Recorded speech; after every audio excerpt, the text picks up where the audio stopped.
Baiklah, langsung saja saya akan melanjutkan materi yang kedua, karena materi yang pertama telah disampaikan dan dijelaskan oleh rekan saya, Dina Ralita, di videonya. Dan saya akan melanjutkan materi yang kedua yang berjudul yaitu sumber historis, sosiologis, politik tentang integritas nasional. Yang pertama yaitu perkembangan sejarah integrasi di Indonesia.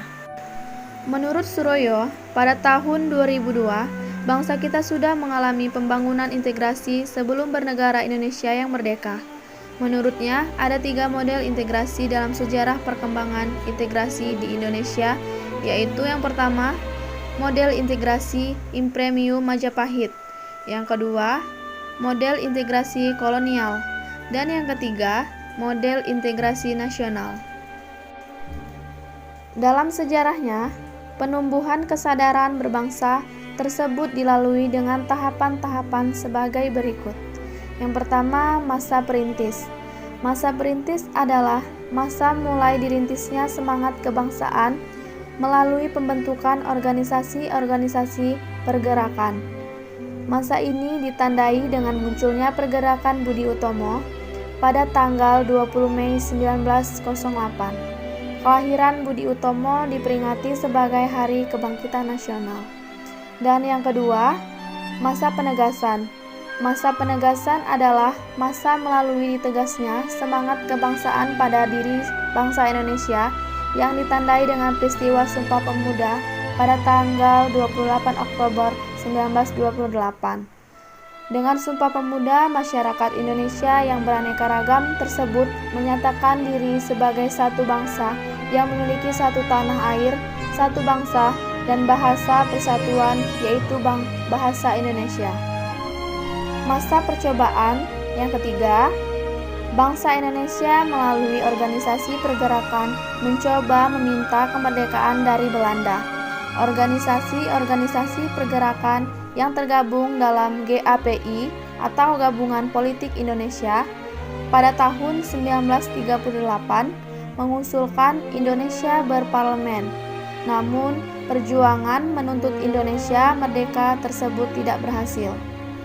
Dan yang terakhir, yang keempat, masa pendobrak. Pada masa tersebut, semangat dan gerakan kebangsaan Indonesia telah berhasil mendobrak belenggu penjajah dan menghasilkan kemerdekaan.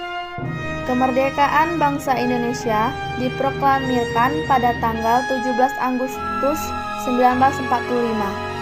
Sejak saat itu, bangsa Indonesia menjadi bangsa merdeka, bebas, dan sederajat dengan bangsa lain. Nasionalisme telah mendasari bagi pembentukan negara kebangsaan Indonesia modern. Dari sisi politik, proklamasi kemerdekaan 17 Agustus 1945 merupakan pernyataan bangsa Indonesia, baik ke dalam maupun keluar, bahwa bangsa ini telah merdeka, bebas dari belenggu penjajah, dan sederajat dengan bangsa lain di dunia.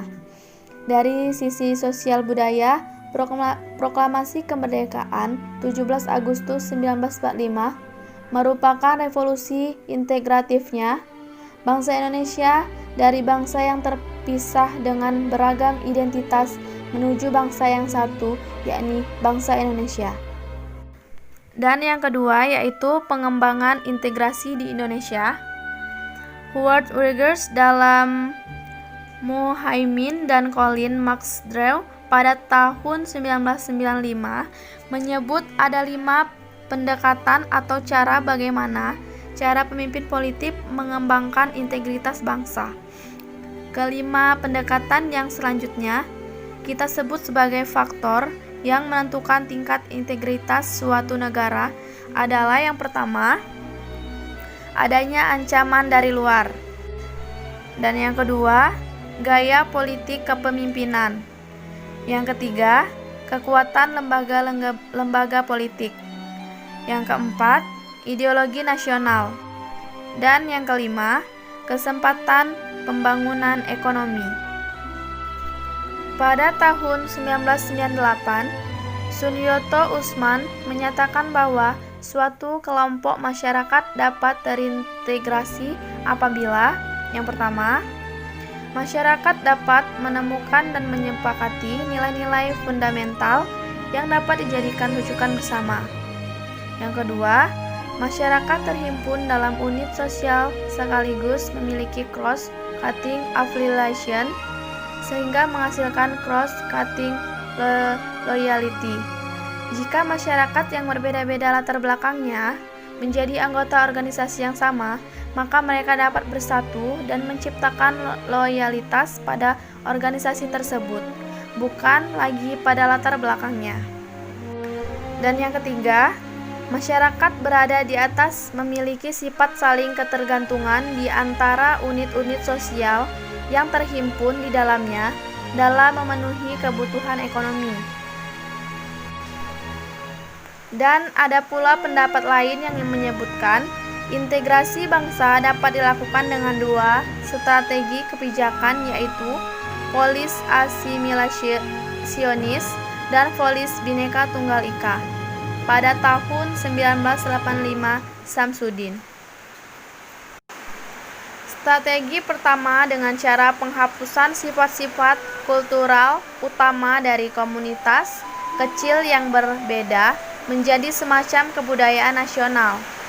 Asimilasi adalah pembaruan dua kebudayaan yang disertai dengan hilangnya ciri khas kebudayaan asli sehingga membentuk kebudayaan baru. Dan ada pula 10 kebijakan-kebijakan strategi yang sebaiknya dilakukan di Indonesia, yaitu yang pertama, memperkuat nilai bersama. Yang kedua, membangun fasilitas, menciptakan musuh bersama, memperkokoh lembaga politik, membuat organisasi untuk bersama, menciptakan ketergantungan ekonomi antar kelompok, mewujudkan kepemimpinan yang kuat, menghapuskan identitas-identitas lokal, membaurkan antar tradisi dan budaya lokal, dan yang terakhir, menguatkan identitas nasional. Pajak sebagai instrumen memperkokoh integritas nasional, salah satu tujuan negara Republik Indonesia sebagaimana tersebut dalam Alinea keempat pembukaan Undang-Undang Dasar 1945 yang berbunyi, memajukan kesejahteraan umum. Kesejahteraan umum akan dapat dicapai atau akan lebih cepat dicapai apabila keuangan negara sehat, atau dengan kata lain negara memiliki dana yang cukup untuk membiayai seluruh kegiatan yang diperlukan untuk menjunjung tujuan negara, memajukan kesejahteraan umum tersebut. Dan itulah pembahasan materi yang kedua, dan materi yang selanjutnya akan dijelaskan oleh rekan saya Faktul Hasanah di videonya. Itu saja yang dapat saya sampaikan. Maaf teman-teman apabila suara saya kurang jelas dan jika ingin lebih jelas silahkan kalian untuk membuka makalah yang sudah kami buat. Dan kepada Allah saya mohon ampun. Wabillahi taufiq wa hidayah. Wassalamualaikum warahmatullahi wabarakatuh.